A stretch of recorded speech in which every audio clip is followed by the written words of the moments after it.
የዳግም አባት ከስር ቢፈታም ዳግም ግን አንተ እንዴት ተፈታክ እነሱ እዛ እስር ቤት ሆኖ ብሎ እንግዲህ ጥርጣሬውን በጣም እያየለ ይገኛል።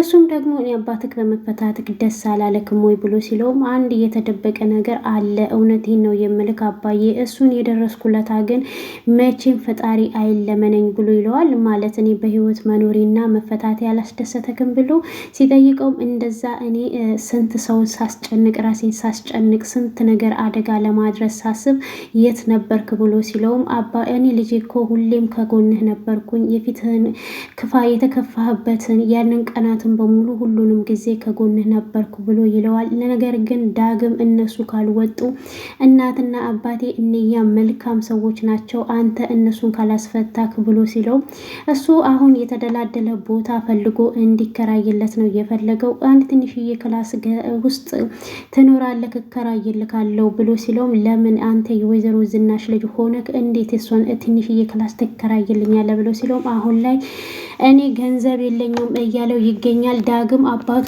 የሆነ ተንኮል ነገር እንዳደረገና እነሱ እስር ቤት እንዲቆዩ የፈለገበትን ምክንያት አባቱ ላይ ጥርጣሬ አድሮበታል። ኤሚም እንግዲህ አባቷን ልትጠይቀው እስር ቤት ሄዳ ነበረ። እዛም ከደረሰች በኋላ ናሆምን አባቱ ይቆጠዋል። ለምን ይዛሃት መጣክ እንደዚህ ሆና ብሎ ሲለውም እምቢ ብላ አስቸግራኝ ነው የመጣችው ይለዋል። እሷም መቼ ነው አባዬ ከዚህ የምትወጡት ብላ ስትጠይቀው አቶ ለይኩንም እኔና እናትሽ ከዚህ መቼም አንወጣም ብሎ ይነግራታል። እሷም ለምን ብላ ስትጠይቅ ያንቺን መሞት እኛ ማየት አንፈልግም፣ ስለዚህ ያልንሽን ነገር ላይ አስቢበት፣ አለዛም በቃ ቀሪነን እዚህ ብሎ እንግዲህ ጥሏት ይሄዳል። በሚያሳዝኑ ሁኔታ ያለቀሰች እንግዲህ እሷም ለናሆም መስማማቷን የልጁ እንዲወርድ እንደተስማማች ንገራቸው፣ በልጄ ላይ እንደፈረዱ እናቴም እሷም ብላ እንግዲህ እጅግ እያለቀሰች ትገኛለች። ኤርሚያስም አምራን ያለችበት ቦታ ሄዶ ኤርሚያስም ለምን መልካም ነገር አንሰራም ብሎ ሲጠይቃትም እሷ ደግሞ ለምንድን ነው እኔን የማትተውኝ ብላ ስትለው እሱም ኤሚ ነገር እያሳሰበኝ ነው፣ ኤሚ አሁን በካንሰር በሽታ ተይዛለች ብሎ እሷም በጣም ትደነግጥና እና ታዲያ ምንድን ነው የምትፈልገው ብላ ስትለውም እሱም ደግሞ ቡማሮ የሚባል እንግዲህ እንደሚያስፈልጋት እሱም እንዳልተገኘ ከቤተሰብ ውስጥ ብሎ ይላታል። እሷም ከኔ እና ያ ቤተሰብ አሁንም ከኔ እርዳታ ይፈልጋል ማለት ነው ወይ? ስለዚህ አምራን አሁንም እድላለሽ ማለት ነው ብላ እንግዲህ እያወራች ትገኛለች።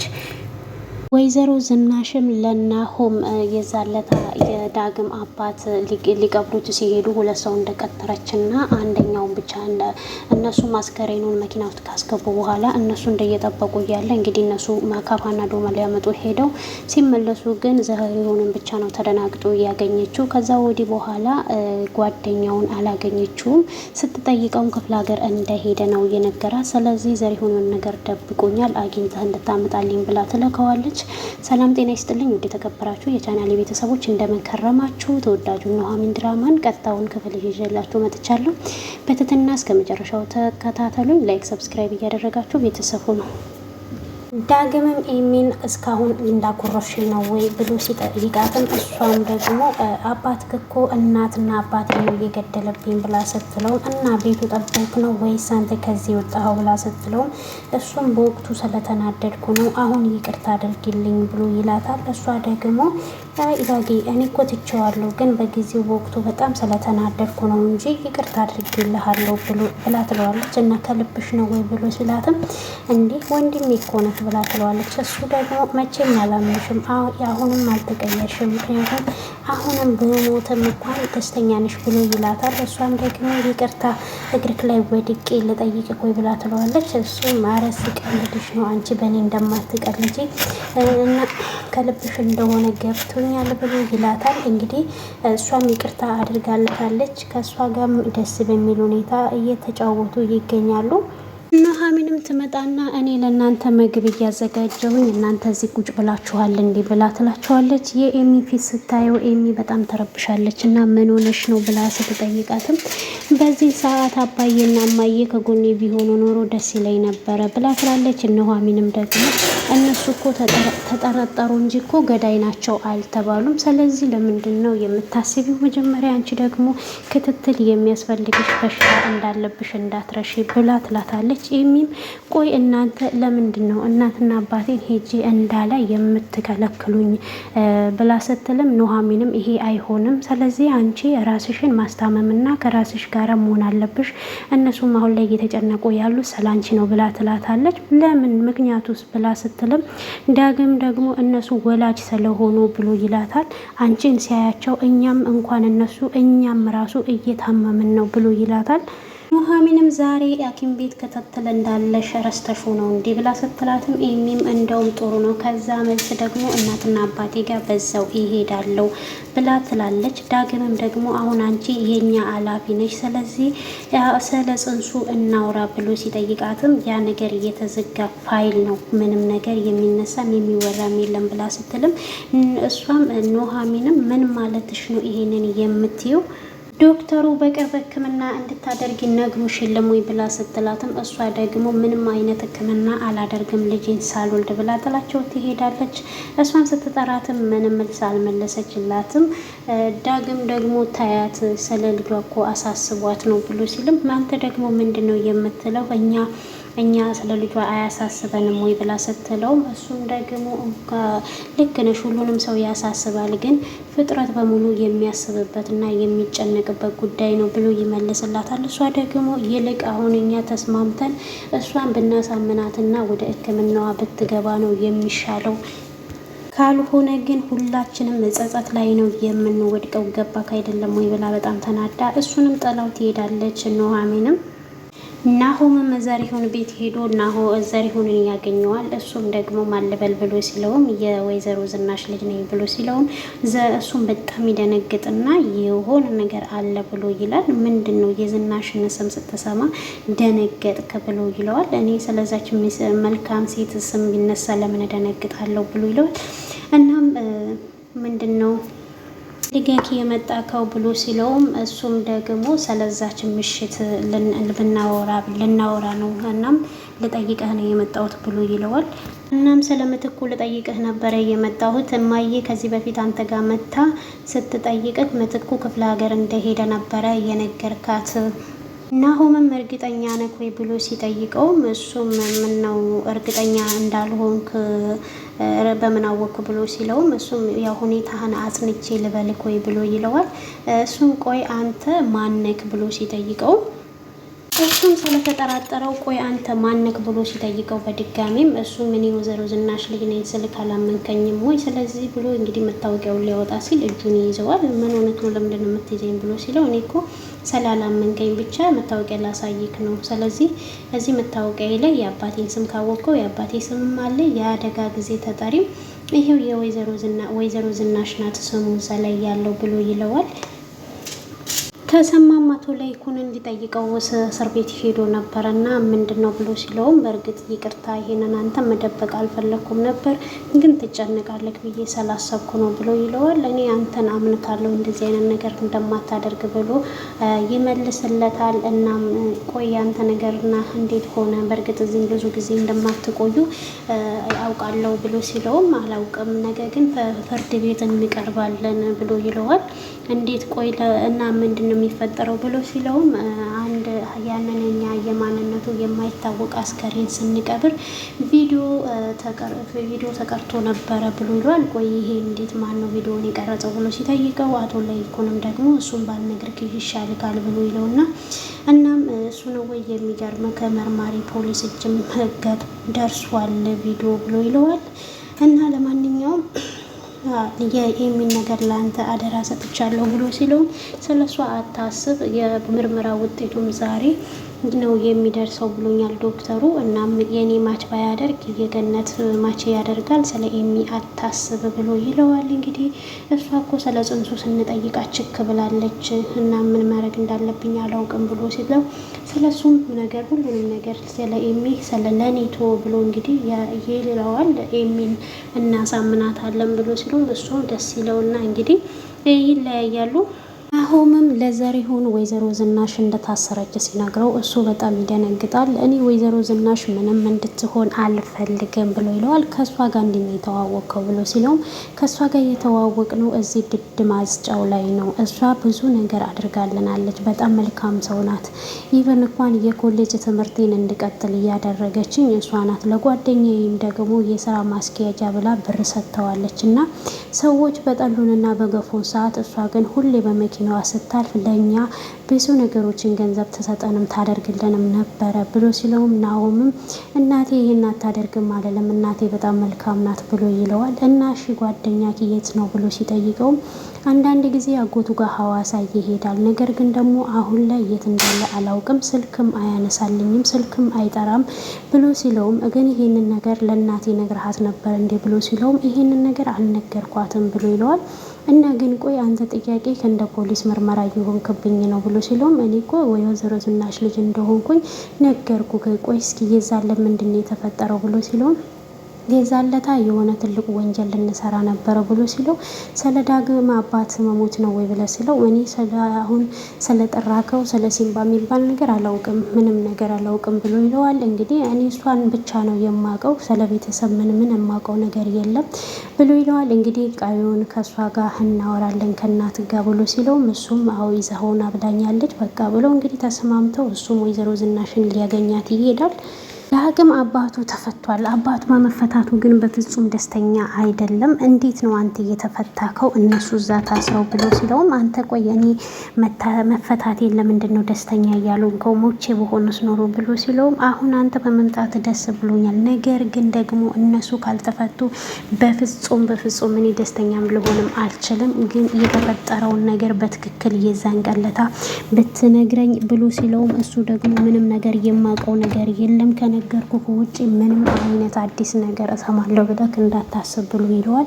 እሱ ደግሞ ይሄንን ነገር በፍጹም አላምንም፣ የሆነ የተደበቀ ነገርና እነሱን ለመበቀል ያደረከው ነገር እንዳለ ይሰማኛል። ይሄንን የደረስኩበት ለታ እመነኛ አባቴ ብዬ አልጠራክም ይለዋል። አሁን አንተ ሁሉንም ነገር ተውና ሌላ ነገር አታውራ፣ ቤት ተከራይልኝ ይለዋል። እሱም ደግሞ አሁን የሆነ ትንሽዬ ቤት እከራይልካለሁ ብሎ ሲለው ለምንድን ነው ትንሽ ቤት የምትከራይልኝ ብሎ ሲለውም እኔ አሁን አንተን ልንከባከብክ አልችልም፣ ምክንያቱም ገንዘብ የምንከባከብበት የለኝም ብሎ ሲለውም እሱም ደግሞ አንተ የወይዘሮ ዝናሽ ልጅ ሆነ ነው ወይ ብሎ ሲለው አሁን እኔ ስለሱ የሚያሳስበኝ ነገር የለም፣ ግን እነሱ እናትና አባቴ ታስረው እንተ መጣህባቸው እንጂ እነሱ አልመጡብም፣ እኚህ ቤተሰቦች በጣም መልካም ናቸው ብሎ ሲለውም በእርግጥ እኔ ሞተዋል ከተባለ በኋላ ጥሩ ሆነው ልክ ሊሆን ይችላል ብሎ ይለዋል። እንግዲህ ዳግምን በብስጭት ጥሎት ነው የሄደው። ዘሪሁንም ወይዘሮ ዝናሽን ሄዶ ሲጠይቃት አንቺ ይሄ የሚገባሽ አይደለሽም፣ መልካም ሴት ነሽ ብሎ ይላታል። እሷም ደግሞ ስለ ጓደኛው ስትጠይቀው እሱም ደግሞ ጓደኛው በፊት ሐዋሳ እንደሚሄድ አጎቱ ጋር እንደሚሄድ ነበረ የማውቀው፣ አሁን ግን እንደሌለ ነው የሚነግራት፣ ምክንያቱም በፊት ይመጣል ብዬ ነው እየደበኩሽ ብሎ ይላታል። እሷ ደግሞ የዛለታ የሆነ አስከሬን ቀብረናል ያ ማን ነው ብላ ትለዋለች። መቼም ስለ ዳግም አባት ከሆነ ሰምተካል እሱ በህይወት እንዳለ ብላ ስትለው መቼም እኔ ያሰብኩትን አንተም እንደምታስበው እርግጠኛ ነኝ ብላ ትላለች። እሱም በጣም ይደነግጥና መቼም ጓደኛዬ ሞቷል አትሉኝም ይላል። ምክንያቱም የሚያስደነግጥ ነገር ነው። እሱም መኪና ውስጥ ጥሎት ነበረ የወረደው። ስመለስ ግን መኪናው ውስጥ እሱ እንደሌለና ከኋላ መኪናው ክፍት እንደሆነ ይነግራታል። እና አሁን አንተ የምታውቀውን ነገር በሙላ ለመርማሪ ፖሊስ ምንም ሳትደብቅ በድፍረት ትነግረዋለህ ወይ ብላ ስትለውም እሱም ደግሞ ምንም ችግር የለም አንቺን ነፃ የሚያወጣሽ ነገር ከሆነ ብሎ ይላታል። ወይዘሮ ዝናሽ የጠረጠረችው ነገር አለ። ምክንያቱም አብረው ነበረ መኪና ውስጥ ያሉ። ስለዚህ ሲመለስ ደግሞ ዘሪሁንን ብቻ ነው ያገኘችው እና የዳግም አባት ይመስለኛል ይሄ ልጅ የገደለው ነው የሚመስለኝ። እናም ይሄ ቃሉን ከሰጠ ያው መርማሪ ፖሊስ እሱ ምንድን ያለው ከዚህ በኋላ የቀረውን ነገር የመርማሪ ፖሊስ ስራ ይመስለኛል ብሏታል። ዘሪሁንም እሷም አዎ ብለዋለች። እና ፖሊስ ይደርስበታል ብዬ አምናለሁኝ። እንግዲህ እናቶ ተሰማም ኤሚን አግኝተዋት ሲያናግሯት እሷ ግን በፍጹም ልጇ መውለድ እንጂ መጀመሪያ ሕክምና እንደማታደርግ አስረግጣ ነግራቸዋለች። እነሱም በጣም ነበረ እየተበሳጩባት። እሷ ያው ሰው የሚላትን ነገር አልሰማም ብላ ነበር። ነገር ግን ደግሞ በአጋጣሚ ወደ እስር ቤት ሄዳ ከሆስፒታል ምርመራ ተመልሳ ስትሄድ አባቷ ጋር ነበረ የሄደችው። ናሆምም አባቱ ይቆጣዋል። ለምንድን ነው ይዛሀት የመጣከው ብሎ ሲለውም እንዲሆና ሲለው እንግዲህ አስቸግራ ነው እናንተን ካላየው ብሎ ይላቸዋል። እሱም ደግሞ ኖኤሚ መቼ ነው የምትወጡት ብላ ስትጠይቃቸው እሱም እኔም እናትሽም ከዚህ አንወጣም ብሎ ይላታል። ለምን ብላ ስትጠይቅ ምክንያቱም ያንቺን መሞት እኛ በህይወት ቆመን ማየት አንፈልግም ብሎ ይላታል። እሷም በጣም ትደነግጥና ትሄዳ እሱም ጥሏቸው ይሄዳል። ናሆም ለምን ዝም ትላለህ አባዬ እኮ ጥሎኝ ሄደ ብላ ስታለቅስ እሱም ደግሞ ለአንቺ አስበው እኮ ነው ለምንድን ነው እንደዚህ ያለኝ ብላ ስትጠይቀው ናሆምም አንቺም እኮ ልጁን አላስወረድም ስላልሽ ነው ብሎ ይላታል። እናቴም አባቴም ጨካኝ ናቸው፣ ግን ምንም ማድረግ አልችልም፣ በቃ ተስማምቻለሁ በላቸውና ንገራቸው ብለዋት ትለዋለች እያለቀሰች። እሱም ሲያባብላል ልታባብለኝ አትሞክር ተወኝ ናሆም ላልቅስበት እያለች ነው። እንግዲህ በስተመጨረሻም አባቷ ውሳኔ ስላሳሰባት ልጇን ለማስወረድ እንግዲህ ተስማምታለች ሕክምናውን ለማድረግ። በጣም ነው የሚያሳዝነው፣ ምክንያቱም የእናትነት ስሜቱ ከየት እንደመጣ አላውቅም እያለች ነው እንግዲህ በሚያሳዝን ሁኔታ። ሚያስም የእሷ መታመም በጣም ስላስጨነቀው ወደ አምራን ጋር ይሄድና አምራን ያለችበት ቦታ ሲያገኛት አንተም ለምንድን ነው የማተውኝ እኔ ትቻችሁ እናንተ ለምንድን ነው የማተውኝ ስትለው እሱ ደግሞ ለምን የሆነ ስራ አንሰራም ብሎ ይላታል። አብረን አሁንም ካንተ ጋር ምንም አይነት ስራ አልሰራም ብላ ትለዋለች። እሱም የሆነ መልካም ስራ ብንሰራ ምን ይመስልሻል? እኔና አንቺም እንደዚህ የውድቀታችን መንስኤያችን ክፋታችን ነው ዋጋ ያስከፈለን ብሎ ሲላትም ይሄ ደግሞ አዲሱ የውሸት መድረክህ ነው ወይ ብላ ስትለውም እሱም ደግሞ እንደዛ አይደለም በአሁን አዳምጪኝ ኤሚ በጣም ታማለች ብሎ ይላታል። እሷን በሚገርም ሁኔታ ትደነግጥና ኤሚ ምን ሆና ነው ብላ ስትጠይቀው ኤሚ በካንሰር በሽታ ታማለች፣ እናም የብጉማሮ የሚባለው እንግዲህ የሜዲካል በቤተሰብ ውስጥም አልተገኘም፣ እናም በጣም አሳስቦኛል ብሎ ሲላትም ምንድነው እስኪ በአማርኛ አድርግልኝ ብሎ ሲላት በአማርኛ ንገረኝ መቅኔ ነው የሚባለው ብሎ ሲላትም መቅኔ ያው እኔ በአማርኛ ሲተረጎም መቅኔ ያሳጣችኝ ሲባል እሰማለሁኝና ለማንኛውም እኔ አላውቀውም ብላ ትለዋለች። እንግዲህ እየቀለደች እሱ ደግሞ ለምን ትቀልጃለች ሲላት እኔ እኮ እየቀለድኩ አይደለም ብላ ትለዋለች። እናም ከኔ ምንድነው የፈለግከው ስትለውም እሱ ይሄንን ደማችሁ የሚመሳሰል ከሆነ ብትሰጫት ለኤሚ ብሎ ሲላትም እንዴ ይሄ ነገር ደጋሚ ከዛ ቤት ሊያገናኘኝ ቤተሰብ ሊያገናኘኝ ነው እንዴ አምራን አሁን እንደገናም ሌላ እድላለሽ ማለት ነው ብላ እንግዲህ ትደሰታለች ይመስለኛል። አምራን ለመስጠት ዝግጁ የሆነች ይመስለኛል። እንግዲህ በስተመጨረሻ ምንና ሆምም እዚህ ጋር የነገነት ምርመራ ውጤት ከሷ ጋር እንዳልተመሳሰለ ስለሰሙ ኑሐሚንም እንግዲህ ያለንን አማራጭ ሁሉ እንጠቀም እያለች ትገኛለች። ምንድነው እሱ ከማንሽ ብለው ሲጠይቋትን ብርሃኑ እንግዲህ አምራን ለማለት ነው ይመስለኛል ድራማው የተጠናቀቀው። እናም በስተመጨረሻ አምራን የኦምር ነው ይመስለኛል ደሟና ከኤሚ ጋር የሚገናኝ ይመስለኛል። እሷም ከሰጠቻት እዛ ቤተሰብ ውስጥ እንግዲህ ድጋሜ የመገናኘት እድሉ ሰፊ ነው የሚሆነው። ሁሉም በይቅርታ እንደሚያልፋት እርግጠኛ ነኝ። ምክንያቱም ልጃቸው ህይወትን ትዘራባታለች ከፈጣሪ በታች እና የልጃቸው የመዳን ምድነው በእሷ ስለሆነ እነሱም እንግዲህ በሰላም ይቀበሏታል ብዬ ተስፋ አደርጋለሁኝ። ግን ዳግም የጠረጠረው አባቱ ላይ አባቱን አላመነውም እስካሁን ድረስ አባቴ እኔ አላመንኩክም እያለው ነው። እሱ ደግሞ ለምንድነው የማታምነኝ እያለ ነው። የዘሪሁንን ጓደኛ የገደለው እሱ ይመስለኛል። እና ደግሞ የእጅጌጡንም እንግዲህ ከገደለው በኋላ እጁ ላይ አድርጎ እየወረደ ይመስለኛል። እንግዲህ በስተመጨረሻም እሱ ገዳይ ሆኖ ወደ እስር ቤት እንደሚገባ እናምናለን። ምክንያቱም ምልክቶቹ እንዳለ የሚያሳዩት ሲምባ ላይ ነው። የጊዜ ጉዳይ ነው እንጂ እነ ወይዘሮ ዝናሽና እነ አቶ ለይኩንም ይወጣሉ ብዬ አስባለሁኝ። እናንተም ደግሞ እስቲ በኮመንት ላይ ሀሳብ አስተያየታችሁን አስቀምጡልኝ። ስለምትከታተሉኝ ከልብ አመሰግናለሁ። በሌላ ቪዲዮ እስከምንገናኝ መልካም ቆይታ ይሆንላችሁ።